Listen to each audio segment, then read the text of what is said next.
Hello everyone, welcome to Physica Tube. In this video I will solve the lecture physics exam which held on 11th July 2021. ये मेरे पास booklet B है. इस booklet के सारे जो questions हैं उसके आंसर्स जो हैं प्रॉपर सॉल्यूशंस मैं इस वीडियो में प्रोवाइड करूँगी, पर क्योंकि एक वीडियो में अगर करना होगा तो ज़्यादा लेंथी हो जाएगा, तो इसलिए हम इसको 3 पार्ट्स में करेंगे. ठीक है, 50 questions in each video. So let us start with the first question. First question है electric energy in electron volt that can be theoretically obtained by annihilation of 1 gram of matter is. तो हमें यहाँ पे जो matter है means जो mass given है that is equal to 1 gram. ठीक है, इसके एक इक्वलेंट हमें एनर्जी निकालनी है. Found the Einstein mass energy relation is equal to M C square. And जब यहाँ पे हम इसको सब्स्टिट्यूट करेंगे, मास 1 ग्राम है, सी की वैल्यू सब्स्टिट्यूट कर देंगे 3 × 10⁸ इन और होल स्क्वायर हो जाएगा. ठीक है, एंड देन इसको सॉल्व करेंगे तो ये आपके पास आ जाएगा 9 × 10⁻16. यहाँ से हो जाएगा, ग्राम को किलोग्राम में कन्वर्ट कर लेंगे, 10⁻³ से मल्टीप्लाई होके ये आ गया 10⁻13. ठीक है, तो ये आपकी एनर्जी आ गई इन जूल, बट हमें निकालनी है इलेक्ट्रॉन वोल्ट में, और इसलिए इसको हम डिवाइड कर देंगे 1.6 × 10⁻19 से, और यहाँ से डिवाइड करके आपके पास आंसर आ जाएगा 5.6 × 10⁻32. तो इसका आंसर हो गया option B. Next question, if Q P are set of canonical variables and delta I K is Kronecker delta then in terms of Poisson brackets. तो हमें यहाँ पे क्यू एंड पी की पॉइसन ब्रैकेट निकालनी है. हमें फॉर्मूला पता है, here we are given Q J and P K. ठीक है, और इसकी जो पॉइसन ब्रैकेट है इसका फॉर्मूला आ जाएगा. So obviously this term becomes 0. ठीक है, और इस वाली टर्म में curly Q J over curly Q I is delta I J, and curly P K over curly P I is delta I K, and this is equal to delta J K. सो इसका answer आ जाएगा option C. Next, the generalized coordinates, each of them executing oscillations of single frequency are called. So जो generalized coordinate हैं जो single frequency से oscillate करते हैं, those are called normal coordinates. Option D. Next, moment of inertia tensor is, moment of inertia जो होता है that is a second rank tensor. Means जो टोटल मोमेंट ऑफ इनर्शिया में 9 कंपोनेंट्स होते हैं, इट इज़ 3×3 मैट्रिक्स. ठीक है, जैसे स्केलर जो होता है that is a 0 rank tensor, और वेक्टर होता है वो 1 रैंक टेंसर होता है. ऐसे moment of inertia is a second rank tensor. Fifth question है, a gas molecule moving with velocity 300 metre second collides with another gas molecule of same mass which is initial at rest. तो gas molecule की initial velocity given है और 2 molecules हैं जिनका mass equal है, और एक की वेलोसिटी 300 मीटर/सेकेंड है, दूसरा रेस्ट पे है. After collision, first gas molecule moves along the direction making an angle 30 degree to the initial direction. Find the velocity of each gas molecule after collision. तो हमें collision के बाद दोनों gas molecules की velocity निकालनी है, and we have to assume कि जो collision है that is elastic. अगर V1 and V2 दोनों molecules की velocities हैं तो वो क्या होंगी, ये हमें फाइंड करना है. तो इस क्वेश्चन को कैसे सॉल्व करेंगे. ये हमारा फर्स्ट मॉलिक्यूल है जिसकी वेलोसिटी हमने इनिशियल वेलोसिटी कंसिडर कर ली है कि u1 है. दूसरा मॉलिक्यूल जो है that is at rest, initial velocity 0 हो गई, and this is after collision. After collision जो है, ये जो फर्स्ट पार्टिकल है इस साइड चला गया, लेट अस से कि उसने एंगल बनाया 30 degree with x axis, and जो सेकंड मॉलिक्यूल है उसने एंगल बनाया थीटा. ठीक है, तो हमें यहाँ पे दोनों लॉज लगाने पड़ेंगे. One is conservation of kinetic energy and second is conservation of linear momentum. So from the kinetic energy conservation we can write like this. ठीक है, क्योंकि मास सेम है दोनों पार्टिकल्स का तो mm लिखा है. अब यहाँ पे u2 0 हो गया, सेकंड पार्टिकल जो है उसकी इनिशियल वेलोसिटी 0 है, तो इसलिए यहाँ पे बाकी सारे टर्म्स कैंसिल होकर हमारे पास ये रिलेशन आ गया from the kinetic energy conservation. Then we will consider the linear momentum conservation. तो लीनियर मोमेंटम कंजर्वेशन के लिए अगर हम अलॉन्ग एक्स एक्सिस देखेंगे तो बिफोर कोलिजन जो लीनियर मोमेंटम है for the first molecule mu1, for the second molecule mu2 equal to along X axis देखना है. तो जो ये वाला वेलोसिटी है v1, इसका एक्स एक्सिस के अलॉन्ग जो कंपोनेंट होगा वो cos थीटा होता है, हमें पता है. तो फिर वो कंपोनेंट हो जाएगा mv1 cos थीटा. ये वेलोसिटी का कंपोनेंट हो गया अलॉन्ग एक्स एक्सिस. एंड जो सेकंड मॉलिक्यूल है उसके लिए जो हो गया कंपोनेंट mv2 कॉस थीटा, ये सेकंड का एक्स एक्सिस के लॉन्ग कंपोनेंट है, ठीक है। और इसको जब सॉल्व करेंगे ये टर्म तो जीरो हो जाएगी, मास जो है वो कैंसिल हो जाएगा, हमारे पास ये आ जाएगा value u1 is equal to v1 cos 30 plus v2 cos theta. और यहाँ से हमने इसको रीअरेंज कर लिया u1 minus v1 cos 30 is equal to this. तो ये बस हमारे पास आ गई equation number second. Then along Y axis check करेंगे, वाई एक्सिस के अलॉन्ग अगर देखेंगे तो ये आपकी फर्स्ट पार्टिकल जो है उसका वेलोसिटी का कंपोनेंट हो जाएगा v1 sin थीटा, और ये सेकंड पार्टिकल की वेलोसिटी का कंपोनेंट हो जाएगा। तो ये आफ्टर कोलिजन होगा, ठीक है। बिफोर कोलिजन क्या है, वाई एक्सिस के अलॉन्ग कुछ नहीं है, कंपोनेंट कोई नहीं है, तो जीरो आ जाएगा for the before collision part. And after collision जो v1 है इसका कंपोनेंट आएगा v1 sin 30, क्योंकि इसके लिए हमें एंगल पता है। v2 जो सेकेंड मॉलिक्यूल की फाइनल वेलोसिटी है उसके लिए v2 sin थीटा आ जाएगा। यहाँ से हमारे पास ये रिलेशन आ गया v2 sin 30 is equal to minus v2 sin theta. अभी हमें क्या करना है, ये जो इक्वेशन 2 है और इक्वेशन 3 है दोनों को स्क्वायर करके ऐड कर देना है। तो जब हम स्क्वायर करके ऐड करेंगे तो हमारे पास जो लेफ्ट हैंड साइड है यहाँ पे 3 टर्म्स बनेंगी इससे, ठीक है। एंड एक term v1 square sine square 30 आ जाएगी। सिमिलरली राइट हैंड साइड पे भी ऐड कर देंगे तो हमारे पास v2 cos के थीटा v2 साइंस के थीटा का एडिशन हो जाएगा। और ये हमारे पास आ गया, इसको सॉल्व करके cos के थीटा प्लस साइंस के थीटा इज इक्वल टू 1, ये सब्स्टिट्यूट करके हमारे पास ये इक्वेशन आ गई। अभी नेक्स्ट क्या करेंगे, हम यहाँ पे u1 स्क्वायर की वैल्यू सब्स्टिट्यूट करेंगे from equation 1। And u1 square की वैल्यू सब्स्टिट्यूट करके यहाँ पे हमारे पास v2 स्क्वायर जो है वो कैंसिल हो जाएगा, हमारे पास ये रिलेशन बचेगा। यहाँ पे v1 भी कैंसिल हो गया दोनों साइड, हमारे पास क्या बच गया formula, v1 is equal to u1 cos 30। u1 is initial velocity of first molecule that is 300 given है, cos 30 की वैल्यू √3/2 होती है। इसको जब सॉल्व करेंगे हमारे पास आंसर आ जाएगा 260। This is the velocity of first particle. अब सेकंड पार्टिकल की वेलोसिटी निकालनी है, मीन सेकंड मॉलिक्यूल की, दैट इज v2। यहाँ पे u1 स्क्वायर और v1 स्क्वायर की वैल्यू सब्स्टिट्यूट करेंगे और सॉल्व करके हमारे पास v2 की वैल्यू आ जाएगी 150 मीटर पर सेकेंड। तो ऐसे इसका जो आंसर आएगा इस क्वेश्चन का दैट इज ऑप्शन ए।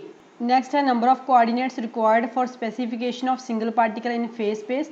तो फेज स्पेस में अगर आपने स्पेसिफाई करना है सिंगल पार्टिकल को तो उसके लिए हमारे पास 3 पोजीशन कोऑर्डिनेट्स होते हैं x y z and 3 momentum coordinates होते हैं px py pz। तो इसलिए जो टोटल कोऑर्डिनेट्स हो जाएंगे नंबर हो जाएगा 6, आंसर आ जाएगा ऑप्शन ए।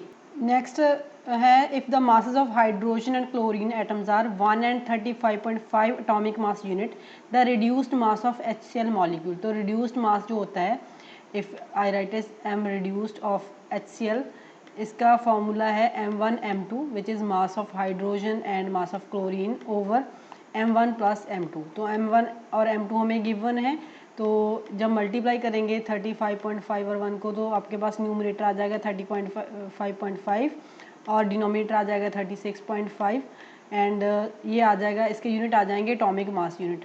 और 1 एटॉमिक मास यूनिट को अगर हम किलोग्राम में देखेंगे तो वैल्यू आएगी 1.66 इंटू 10⁻⁻27 किलोग्राम। पर हमें यहाँ पे ग्राम में निकालना है तो 10⁻24 ग्राम हो जाएगा। और इसको जब सॉल्व करेंगे तो हमारे पास आंसर आ जाएगा ऑप्शन ए। 8th क्वेश्चन है, a particle of mass m is falling vertically under the influence of gravity when frictional forces obtainable from the dissipative function k v²/2 are present. तो हमें फ्रिक्शनल फोर्स गिवन है and maximum possible velocity of the for fall from the rest is, हमें maximum possible velocity निकालनी है particle की। ये classical mechanics का question है। तो पहले यहाँ पे हम लैग्रेंजियन लिखेंगे for the given system that is equal to t minus V. T is the kinetic energy, kinetic energy में पता है क्योंकि पार्टिकल जो है इट इज़ फॉलिंग, ठीक है। तो इसका सिर्फ एक ही कॉम्पोनेंट होगा, लेट अस से कि z कॉम्पोनेंट है, तो हमने हाफ mz डॉट स्क्वायर ये किनेटिक एनर्जी लिखी है। और जो पोटेंशियल एनर्जी है that is the gravitational potential energy means mgz, ठीक है। यहाँ पे आप कोई भी कंपोनेंट ले सकते हो x y z, इसमें कोई प्रॉब्लम नहीं है, ठीक है। सिर्फ एक ही कंपोनेंट लेना होगा। तो हमने लैग्रेंजियन लिखा है, फिर इसके बाद हम क्या लगाएंगे, आइलर लैग्रांज इक्वेशन। और आइलर लैग्रांज इक्वेशन लगा क्या आएगी इसकी, सो ये आइलर लैग्रांज इक्वेशन हो गई, इसको सॉल्व करेंगे। यहाँ पे हमने ये एक टर्म एक्स्ट्रा इंट्रोड्यूस करी है फ्रॉम द डी-एलम्बर्ट प्रिंसिपल। ये डिसिपेटिव फोर्स है जो कि हमारे पास गिवन है हाफ kv²। इसको डिसिपेटिव फोर्स f को हम अगर z डॉट की टर्म्स में लिखना है तो हाफ kz² लिख सकते हैं इसको, ठीक है। और जब ये सारी वैल्यू से सब्स्टिट्यूट करेंगे, डेरिवेटिव लेंगे l का respect to z dot and then dy/dt करेंगे तो हमारे पास टर्म बनेगी mz double dot minus curly L और करली जेड क्या आ जाएगा mg and then plus half ये क्या आएगा इसका डेरिवेटिव k z डॉट आ जाएगा, ठीक है। तो ये इक्वल टू 0 हो गया। अब हमें क्या निकालना है, हमें मैक्सिमम पॉसिबल वेलोसिटी निकालनी है। तो मैक्सिमम वेलोसिटी कब पॉसिबल होगी, जब एक्सेलेरेशन 0 हो जाएगा। मींस ये एक्सेलेरेशन टर्म है, अगर ये 0 हो गई तो यहाँ से हमारे पास z डॉट की वैल्यू आ जाएगी mg/k which is the maximum possible velocity. तो इसलिए आंसर आ जाएगा इस क्वेश्चन का option A. Question number 9, a vector A is solenoidal if it is. Solenoid vector field क्या होता है, जो कि डाइवर्जेंस लेस होता है, जिसकी डाइवर्जेंस जो है 0 होती है, that is called solenoid vector field. तो इसका आंसर आ जाएगा option A. So this is called divergence free vector field. Next, an integrating amplifier can be fabricating using op-amp by placing the following component in the feedback path। तो अगर हमारे पास integrating amplifier हमने बनाना है तो उसमें जो कंपोनेंट रखा जाता है फीडबैक पाथ में, दैट इज़ कॉल्ड कैपेसिटर। आपने अगर आपको ये डायग्राम याद होगा एम्पलीफायर का, यहाँ पे फीडबैक जो कंपोनेंट है this is capacitor. So this is called integrating amplifier. Answer आ गया ऑप्शन ए। नेक्स्ट है the wave function of a quantum mechanical system like an atom must be. तो वेव फंक्शन जो होता है that should be single valued, finite and continuous. ये तीनों properties होनी चाहिए। इसका आंसर आ जाएगा option B. 12th question, electrons of kinetic energy 10 electron volt are incident on left hand side of one dimensional potential energy barrier of height 12 electron volt and a variable barrier width then. तो इस case में हमें tunnelling वाला case दिया गया है। जो electron है उसकी एनर्जी 10 इलेक्ट्रॉन वोल्ट है और जो बैरियर है उसकी हाइट जो है 12 इलेक्ट्रॉन वोल्ट है। ऐसा क्वेश्चन मैंने अपने जो क्वांटम मैकेनिक्स का 100 क्वेश्चंस वाला जो वीडियो डाला है, ये वाला क्वेश्चन वहाँ पे मैंने डिस्कस करा हुआ है। तो जो टनलिंग प्रोबेबिलिटी होती है उसका फॉर्मूला होता है T approximately equal to 16 E/U0 1 माइनस E/U0 e⁻² बीटा L। यहाँ पे जो E है that is the energy of the particle and U0 is the barrier height और जो L है that is the width of the barrier. तो यहाँ से ये बहुत क्लियर है कि जो प्रोबेबिलिटी है टनलिंग की that is exponentially decreasing function of barrier width. तो आंसर आ जाएगा option D. 13th question, the role of helium atoms in helium neon laser is 2। तो हीलियम नियॉन लेजर में जो हीलियम ऐड करा जाता है that is for the increasing the efficiency of lazing, ठीक है, लेजिंग प्रोसेस की एफिशिएंसी इंक्रीज़ करने के लिए। तो क्या होता है कि जो हीलियम एटम्स होते हैं वो इलेक्ट्रॉन से कोलाइड करके एक्साइट होते हैं and then they collide with the neon atoms and they transfer their kinetic energy to the neon atoms and उसके बाद पॉपुलेशन इन्वर्जन होता है नियॉन एटम्स का, ठीक है। तो इसलिए जो हीलियम है it helps in the excitation and population inversion of neon atoms. इसका आंसर आ जाएगा ऑप्शन बी। नेक्स्ट है an unknown material has electrical resistance which decrease with increase in temperature then. अगर कोई मटेरियल हमारे पास है, ठीक है, जिसका रेजिस्टेंस क्या है, डिक्रीज हो जाता है with the increase in temperature, तो वो कौन सा मटेरियल होगा। तो ये इसका आंसर आ जाएगा ऑप्शन डी कि जो मटेरियल है वो सेमीकंडक्टर भी हो सकता है, इंसुलेटर भी हो सकता है।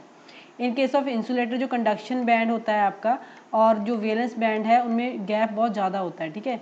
And when the temperature will increase the electrons can excite from the this is the valence band. Electrons can excite from valence band to the conduction band, तो उसके बाद कंडक्शन पॉसिबल हो सकती है। और जो सेमीकंडक्टर है वहाँ पे क्या होता है, जब टेम्परेचर इंक्रीज होता है तो जो नंबर ऑफ कोवलेंट बॉन्ड जो होते हैं ज़्यादा ब्रेक होते हैं, ज़्यादा इलेक्ट्रॉन होल पेयर जनरेट होते हैं, तो इसलिए वहाँ पे भी जो रेजिस्टेंस है वो डिक्रीज हो जाता है with the increase in temperature. तो इसका आंसर आ सकता है ऑप्शन डी। 15th क्वेश्चन है N atomic bomb consisting of U-235 explodes and releases energy of this, ठीक है। तो U-235 का जो एटॉमिक बॉम्ब है वो एक्सप्लोड होता है और ये टोटल एनर्जी इतनी रिलीज होती है। It is known that each U-235 which undergoes fission releases 3 neutrons and 200 MeV of energy।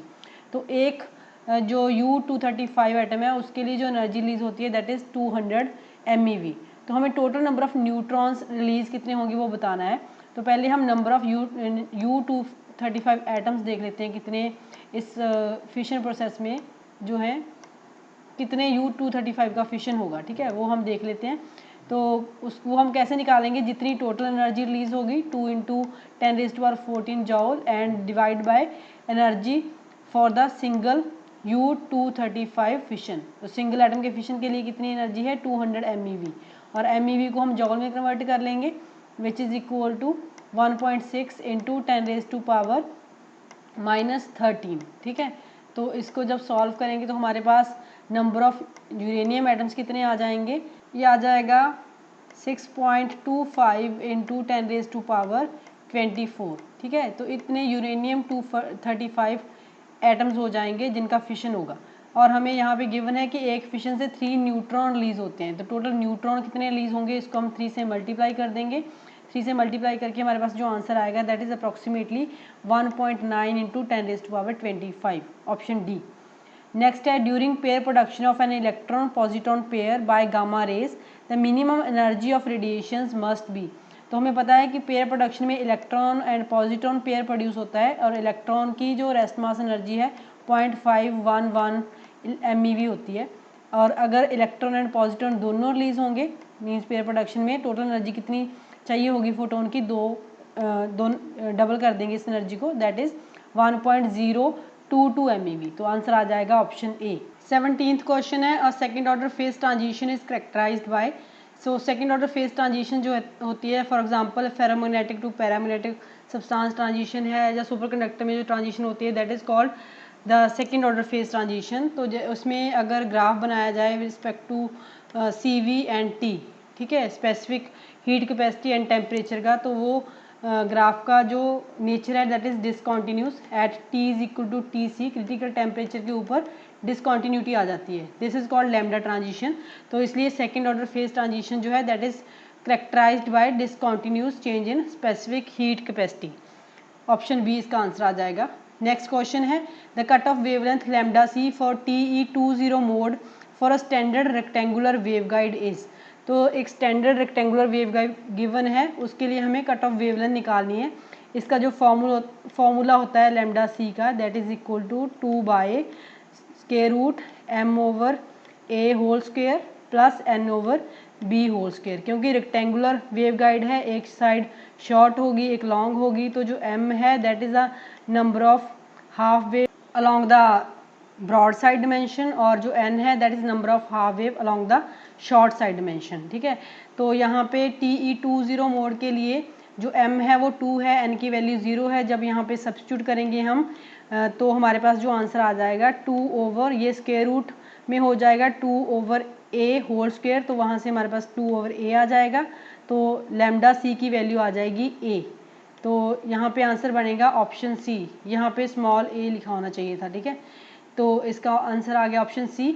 कई बार क्वेश्चन में जो है स्टैंडर्ड जो डोमिनेंट मोड है वो पूछ लेते हैं, तो डोमिनेंट मोड जो होता है that is TE10 mode for the rectangular waveguide. 19th question है, the electromagnetic energy radiated per second by an oscillating electric dipole is proportional to frequency by.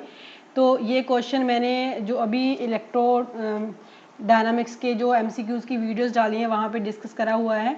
तो इसका आंसर आ जाएगा ऑप्शन C, क्योंकि जो पावर होती है that is energy per unit time, इसका जो फॉर्मूला होता है इलेक्ट्रिक डायपोल के लिए that is μ0 P0 square omega power 4/12πc। ठीक है, तो ये P0 जो है डायपोल मूवमेंट होती है, तो डायपोल मूवमेंट का पावर 2 आता है इसमें, और फ्रिक्वेंसी का जो पावर है 4 आता है। ठीक है, तो ये आंसर आ जाएगा ऑप्शन डी। नेक्स्ट है, light waves are incident normally from air on to polished glass slab of refracting index 1.5, then the amount of light that is reflected back into air is. तो मेरे हिसाब से इस question में कुछ जो चीज़ है मिसिंग है, जैसे इलेक्ट्रिक फील्ड की जो इंटेंसिटी है या वैल्यू गिवन होनी चाहिए थी, उस दो कंडीशन से ही हम निकाल सकते हैं। वैसे इसका आंसर C आएगा 4%।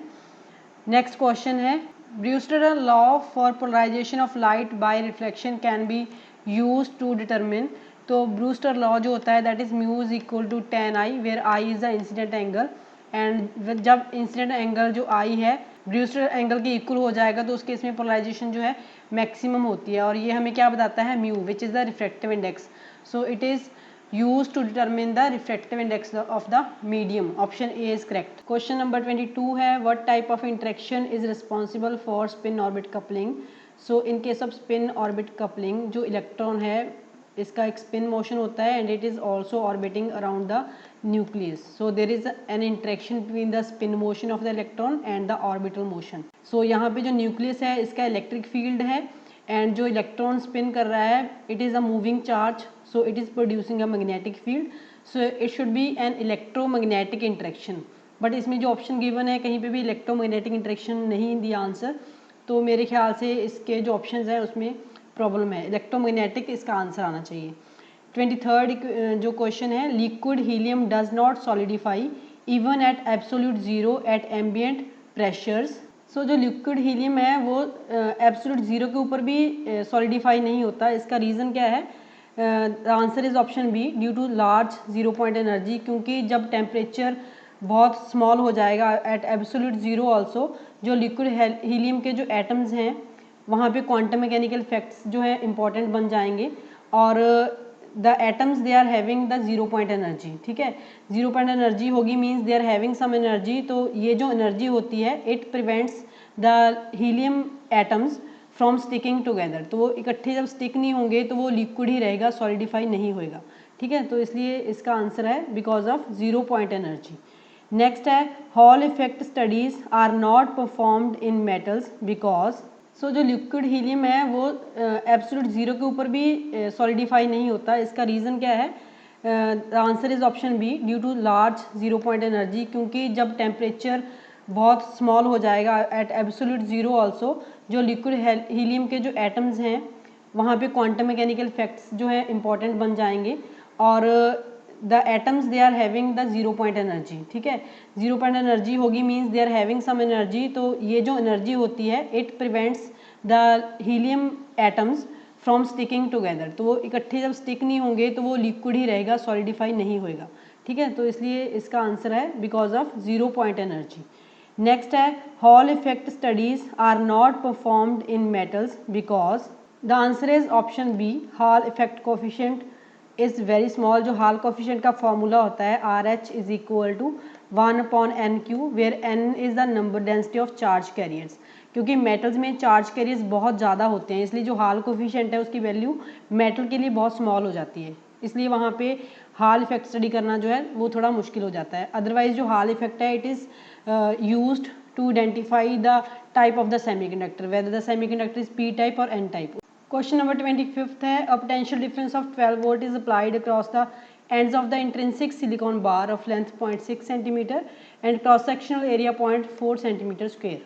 Assuming that this is the number density of electrons, mu n is the mobility of electrons and mu p is the mobility of holes. सो हमें बताना है कि टोटल करंट कितना होगा बार में. ठीक है, तो इसके लिए जो फॉर्मूला लगाएंगे पहले हम कंडक्टिविटी निकालेंगे सिग्मा. सिग्मा का फार्मूला है NE into mu N plus mu P. Substitute करेंगे वैल्यू, एन की वैल्यू होगी E is the charge on the electron and mu N mu P given है. यहाँ से हमारे पास सिग्मा की वैल्यू आ जाएगी 0.456 into 10⁻³ then we will find rho that is equal to 1/सिग्मा और सॉल्व करके रो की वैल्यू आ जाएगी 2192. Then next is we will find R that is the resistance which is rho L/A. L हमें लेंथ गिवन है, area of cross section given है. तो यहाँ से जब R की वैल्यू निकालेंगे इसको सब्स्टिट्यूट करके सारी वैल्यूज़ को, तो R की आ जाएगी वैल्यू 3.28 इंटू 10⁵. देन हमें निकालना क्या है? करंट निकालना है. V गिवन है, V is equal to IR. फॉर्मूले से हम I की वैल्यू निकाल लेंगे. I is equal to V/R. V is 12/R. जब सब्स्टिट्यूट करेंगे और इसको सॉल्व करेंगे हम तो हमारे पास जो आंसर आएगा that is equal to 0.0365 milli ampere. ठीक है, और यहाँ पे एक चीज़ का ख्याल रखना है कि यूनिट जो है SI लेने हैं सारे, क्योंकि L एंड A दोनों सेंटीमीटर्स में है. तो यहाँ पे सेंटीमीटर को मीटर में कन्वर्ट करके यहाँ पे R की वैल्यू निकालेंगे तो ये आपके पास आंसर आ जाएगा that is option D. Question number 26, an electron at rest is accelerated by an electric voltage of 1500 volt and enters in a uniform magnetic field of 0.2 Tesla perpendicular to its direction of motion. Determine the radius of the curved path in the magnetic field. हमें radius of curved path निकालना है. इस case में हमें magnetic field given है और voltage given है. ठीक है, तो सबसे पहले सो हमें पता है कि जो यहाँ पे सेंट्रीपिटल फोर्स है mv²/r that is equal to magnetic force which is acting on the electron, और मैग्नेटिक फोर्स जो है दैट इज q v×v। यहाँ पे अब v एंड b जो दोनों के बीच में जो एंगल है दैट इज 90 डिग्री, क्योंकि यहाँ पे बोला गया है कि परपेंडिकुलर है डायरेक्शन। तो यहाँ पे हमारे पास इसकी वैल्यू आ जाएगी q v b।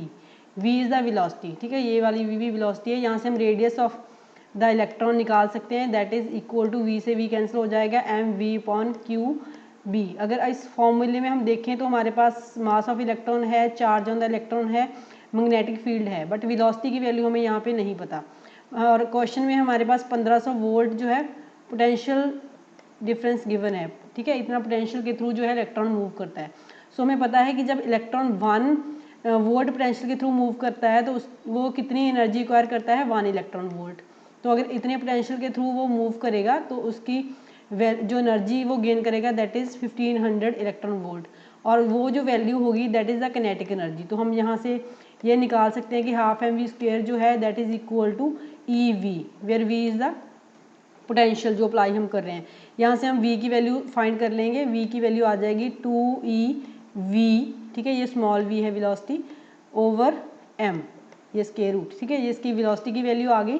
सो अब हम इस v की वैल्यू को इस फॉर्मूले में सब्स्टिट्यूट करेंगे और r की वैल्यू यहाँ से फाइंड कर लेंगे, m/q_b। m की वैल्यू 9.1 इंटू 10⁻³ किलोग्राम, q जो है चार्ज ऑन द इलेक्ट्रॉन है 1.6 into 10⁻19 coulomb, b 0.2 Tesla given है, और यहाँ पे 2e is the charge on the electron, again 1.6 into 10⁻19, और ये पोटेंशियल है 15 वोल्ट और मास ऑफ इलेक्ट्रॉन, ठीक है। जब सारा सॉल्व करेंगे हमारे पास आंसर आ जाएगा 6.52 into 10⁻⁴ metre, that is option सी।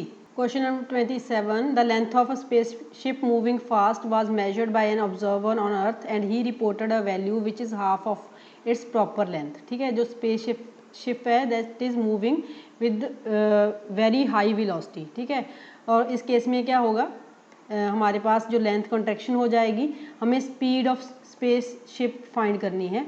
तो लेंथ कॉन्ट्रैक्शन का फॉर्मूला हम लगाएंगे, जो L डैश है length that is equal to L into √1 - v²/c²। L जो है that is the original length, ठीक है, और लेंथ कितनी हो जाएगी, इसकी ओरिजिनल वैल्यू की हाफ हो जाएगी इसकी वैल्यू, तो इसको L/2 सब्स्टिट्यूट कर देंगे, is equal to L into √1 - v²/c²। और यहाँ से जब सॉल्व करेंगे L से L कैंसिल हो जाएगा, तो इसको सॉल्व करके v की वैल्यू आ जाएगी √3/2c। तो इसका आंसर आ जाएगा ऑप्शन बी।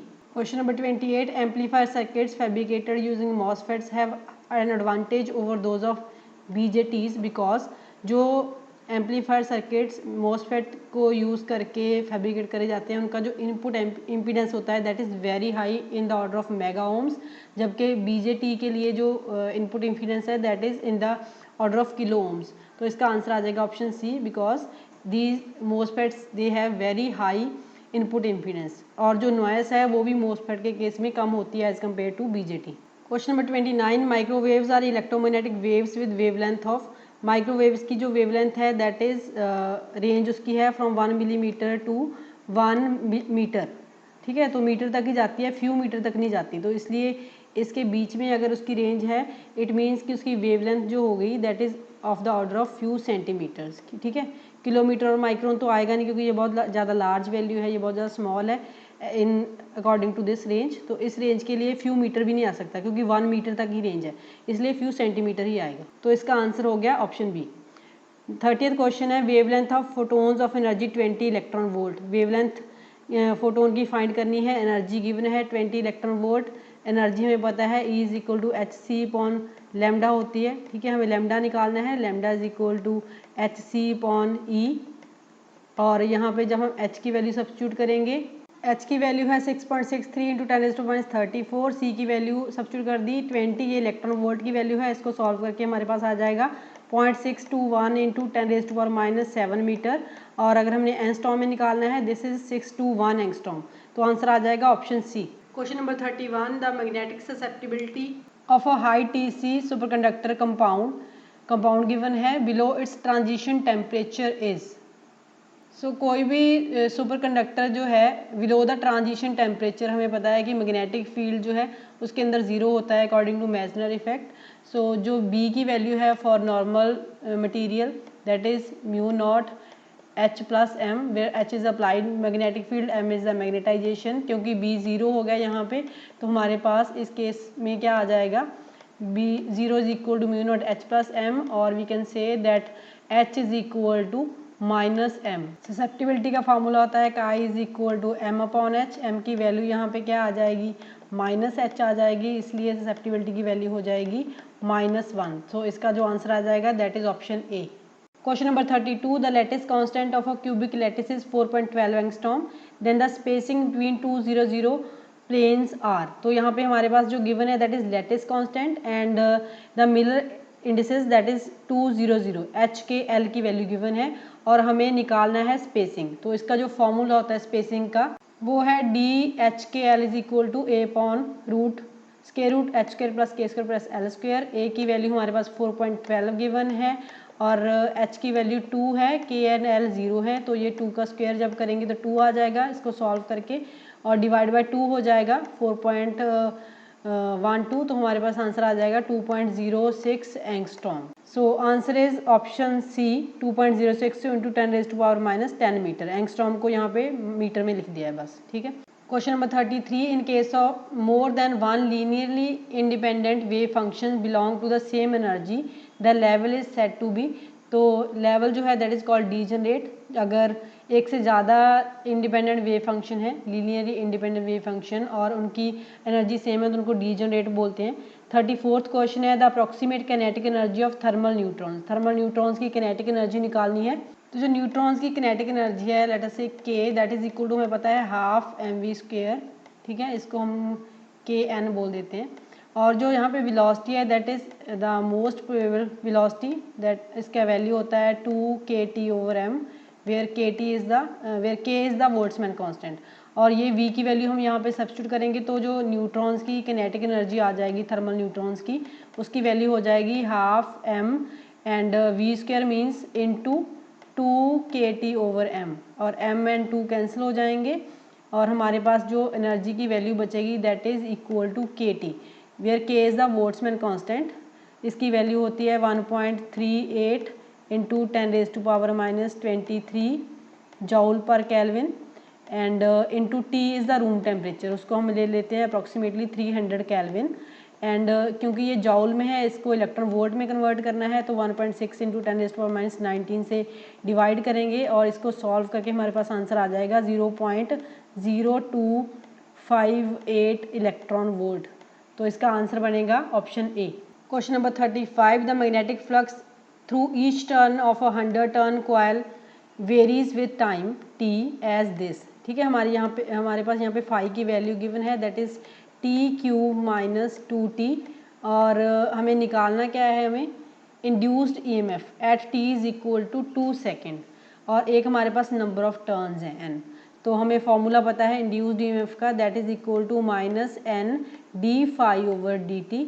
d∅/dt हम करेंगे जब तो हमारे पास वैल्यू आ जाएगी -n into differentiation of phi respect to time is 3t² -2 at t is equal to 2, हमें निकालनी है वैल्यू।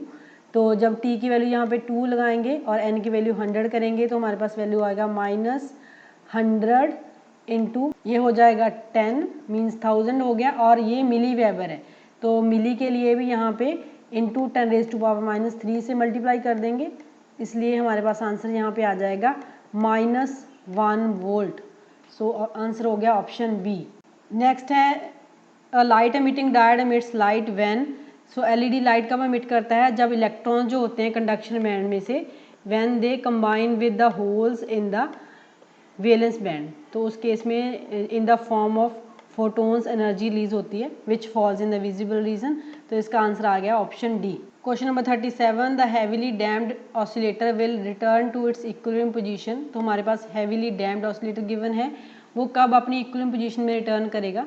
तो जो डैम्प्ड ऑसिलेटर होते हैं इस केस में जो डिसिपेटिव फोर्सेस जो हैं वो प्रेजेंट होती हैं, इसलिए जो एम्पलीट्यूड है ऑसिलेटर का वो कांस्टेंट नहीं रहता, वो टाइम के साथ स्लोली स्लोली डिके कर जाता है, जिसको हम फर्दर 3 केसेस में डिवाइड करते हैं। तो जैसे कि इस ग्राफ में आप देख सकते हो ये 3 केस हैं। ये वाला जो केस है this is for under damped oscillator, ठीक है। इसमें क्या है कि जो ऑसिलेशंस हैं slowly they will go to the equilibrium position and यहाँ पे एक्सपोनेंशियल डिके हो रहा है। दूसरा जो केस होता है क्रिटिकल डैम्पिंग का होता है, ये जो रेड लाइन से शो करा गया है, इसमें क्या है एकदम से जो सिस्टम है it comes to the equilibrium position, ठीक है। जैसे जो कार्स में जो शॉकर्स होते हैं they are the damped oscillators like this, critically damped होते हैं। और जो थर्ड केस है ये वाला this is for the heavily और डैम्प्ड और the over damped harmonic oscillator. इस केस में देखो डिके हो रहा है बट इक्विलिब्रियम पोजीशन आने में काफ़ी टाइम लगेगा, वेरी स्लोली डिके है, तो इसलिए it will take infinite time to reach to the equilibrium position. तो इसलिए इसका जो आंसर आएगा क्वेश्चन का that is option C. Next है the Lande g factor for 2s half state of lithium is. तो यहाँ पे हमें लैंडे जी फैक्टर की वैल्यू निकालनी है। कैसे निकालेंगे? This is the formula for Lande g factor. यहाँ पे हमारे पास 2s हाफ स्टेट गिवन है। इस स्टेट के लिए जो s की वैल्यू आ जाएगी यहाँ से वो आ जाएगी इक्वल टू 1/2 और j की वैल्यू भी 1/2 है। l की वैल्यू हो गई फॉर s स्टेट 0। तो जब ये सारी वैल्यूज यहाँ पे सब्स्टिट्यूट करके इसको सॉल्व करेंगे g की वैल्यू हमारे पास आ जाएगी 2। So correct answer is option B. Question number 39 which one of the following semiconductor devices is used as temperature sensor. तो यहाँ पे अगर हम देखें थर्मोकपल जो होता है वो तो ऑप्शन में नहीं आएगा। टेम्परेचर सेंसर है मीन्स हीट के साथ उसके नाम से पता चल जाएगा, वहाँ पे हीट थर्मो वर्ड आएगा। तो थर्मोकपल अगर देखें तो थर्मोकपल तो कोई सेमीकंडक्टर नहीं होता, उसमें सिंपल 2 डिसिमिलर मेटल्स को ज्वाइन करके बनाते हैं थर्मोकपल। तो ये आंसर नहीं आ सकता इन तीनों में से। ये जो फर्स्ट ऑप्शन है thermistor it is a semiconductor और ये 2 वर्ड से मिलके बना है thermo plus resistor means resistance which is heat sensitive, ठीक है। सो इसलिए जो थर्मिस्टर है it is used as temperature sensor. Answer होगा option A. Question number 40 the ideal op amp has following characteristics. जो ओप एम्प होते हैं उनका ओपन लूप वोल्टेज गेन जो होता है दैट इज इनफाइनाइट, यहाँ पे 0 है, इट मीन्स ये रॉन्ग हो गया। आउटपुट इम्पीडेंस 0 होता है ओप एम्प का, यहाँ पे इनफाइनाइट है, ये भी रॉन्ग हो गया। CMRR stands for common mode rejection ratio और ये वैल्यू इसके लिए 100 होती है ओप एम्प के लिए, यहाँ पे लेस देन 1 लिखा है तो ये भी रॉन्ग हो गया। तो इसका जो करेक्ट आंसर है दैट इज ऑप्शन ए कि इनपुट इम्पीडेंस जो है ओप एम्प का that is infinite and therefore input current is 0. Question number 41 when an 8-bit serial in or serial out resistor is used for 24 microsecond time delay the clock frequency must be। तो इसमें clock frequency निकालनी है। तो जब भी आपको ये register वाला क्वेश्चन आएगा इसके लिए clock frequency निकालने का फॉर्मूला क्या होता है, जो टाइम डिले है that is equal to n/f where n is the number of bits. जो यहाँ पे 8 बिट है सीरियल इन और सीरियल आउट, ये नंबर ऑफ बिट्स यहाँ पे n होती हैं, ठीक है। और f is the clock frequency. तो यहाँ पे क्लॉक फ्रिक्वेंसी निकालनी है which is equal to n/t आ जाएगा। n की वैल्यू यहाँ पे 8 है, t है 24 माइक्रोसेकेंड मीन्स 24 इंटू 10⁻⁻6 हो जाएगा। जब इसको सॉल्व करेंगे तो हमारे पास आंसर आ जाएगा 333 किलो हर्ट्स। तो आंसर होगा इसका ऑप्शन बी। क्वेश्चन 42 है for measurement of pressure the instruments used can be. तो प्रेशर मेजरमेंट के लिए तीनों टाइप के इंस्ट्रूमेंट यूज़ हो सकते हैं, मैकेनिकल, इलेक्ट्रॉनिक एंड इलेक्ट्रोमैकेनिकल। इसको मैकाट्रॉनिक इंस्ट्रूमेंट्स भी बोलते हैं। तो इसका आंसर आ जाएगा option D. Question number 43 the magnitude of spin magnetic dipole movement of an electron in terms of Bohr magnitude. हमें यहाँ पे magnetic spin magnetic dipole movement निकालना है। तो इसका फॉर्मूला होता है μs is equal to g mu B square root s into s+1 और जो s है for electron it is equal to half और जब इसकी वैल्यू हम हाफ सब्स्टिट्यूट करेंगे हमारे पास g की वैल्यू जब 2 लिखेंगे तो आंसर आ जाएगा √3 म्यू बी। सो इसका आंसर है option A. Question number 44 different methods use to achieve population inversion are. तो पॉपुलेशन इन्वर्जन अचीव करने के लिए लेज़र के अंदर ये सारे मेथड यूज़ होते हैं, direct excitation, elastic atom atom collision and chemical reaction. तो आंसर आ जाएगा option D, all of the above. Question number 45, in stimulated emission the emitted photons are. तो जो स्टिमुलेटेड एमिशन होता है उसमें जो फोटोन एमिट होते हैं they are coherent and monochromatic. Answer है option B. Question number 46, when the applied external magnetic field is weak as compare to internal fields due to spin orbit motion a spectral line splits into number of components, this effect is called. तो जब weak magnetic field apply करा जाता है तो उस case में जो effect होता है उसका नाम है Zeeman effect. Answer is option B. Question number 47 है, if the K alpha radiation of molybdenum has wavelength 0.71 angstrom, the wavelength of corresponding radiation of copper. तो हमें कॉपर के लिए वेवलेंथ निकालना है। तो हमें पता है कि जो करेक्टरिस्टिक एक्सरेज होती हैं के अल्फा, इनके लिए अगर हम मॉसले लॉ लगाते हैं that is 1/λ is directly proportional to z-1 whole square where z is the atomic number of the element. तो यहाँ पे हमारे पास दो एलिमेंट गिवन है, वन एलिमेंट के लिए z 42 है, अदर के लिए 29 है। तो यहाँ से हम फॉर्मूले से प्रोपोर्शनलिटी हटा देते हैं। लेट अस से कि a is the proportionality constant, so 1/λ is az-1 whole square. तो दोनों एलिमेंट्स के लिए ये फॉर्मूला लिखेंगे और फिर उनको डिवाइड कर देंगे। सो this is the formula for λm and λc। And जब दोनों को डिवाइड करेंगे और यहाँ पे इसकी वैल्यू 42 सब्स्टिट्यूट करेंगे, इसकी 29 करेंगे और उसको 0.71 से मल्टीप्लाई करके हमारे पास लैम्डा सी का वैल्यू आ जाएगा 1.52 एंगस्ट्रॉम। तो आंसर हो जाएगा option A. Question number 48, 2D levels of sodium would shift on applying weak magnetic field into dash levels. तो जब वीक मैग्नेटिक फील्ड अप्लाई करेंगे तो सोडियम लाइंस जो है कितने लेवल्स में स्प्लिट होंगी। You can see in this diagram, this is splitting of sodium lines when it is placed in magnetic field or weak magnetic field। तो ये जो levels हैं यहाँ पे transitions जो हैं total कितनी possible हैं 10, applying the selection rule on mj such that delta mj जो है it should be equal to 0 और plus minus 1। तो इसके लिए selection rule लगा के हमारे पास total 10 transitions आएंगी। so इसका मतलब है कि कितनी lines में split होगा 10 lines में। सो यहाँ से हमारे पास आंसर आ जाएगा option A. Question number 49, of the following term symbols Np2 atomic configuration. ठीक है, ये 4 टर्म सिंबल्स हमारे पास गिवन है, इसमें से कौन सा जो है ग्राउंड स्टेट होगा, मींस लोएस्ट एनर्जी वाला स्टेट होगा। तो ये वाला जो क्वेश्चन है जो मास्टर गेडर का मैंने वीडियो अपलोड करा है उसमें भी ये क्वेश्चन सेम क्वेश्चन आया हुआ है, वहाँ पे मैंने इसकी प्रॉपर एक्सप्लेनेशन दी है, आपने वो वाली वीडियो देख लेनी है। इसका आंसर जो आएगा that is option B 3p0 state. और इसके बिना ये वाला क्वेश्चन मैंने अपने जो atomic and molecular physics part 1 वाला वीडियो है वहाँ पे भी सेम क्वेश्चन, इस टाइप के 3-4 क्वेश्चन मैंने डिस्कस करे हुए हैं, वहाँ से आप इसका एक्सप्लेनेशन देख सकते हो। 22 जूल। सो इस वीडियो में 50 क्वेश्चंस डिस्कस हो गए हैं, इससे ज़्यादा होगा तो वीडियो ज़्यादा लेंथी हो जाएगी। नेक्स्ट जो इसका सोल्यूशन है वो मैं नेक्स्ट वीडियो में प्रोवाइड करूँगी। Thank you.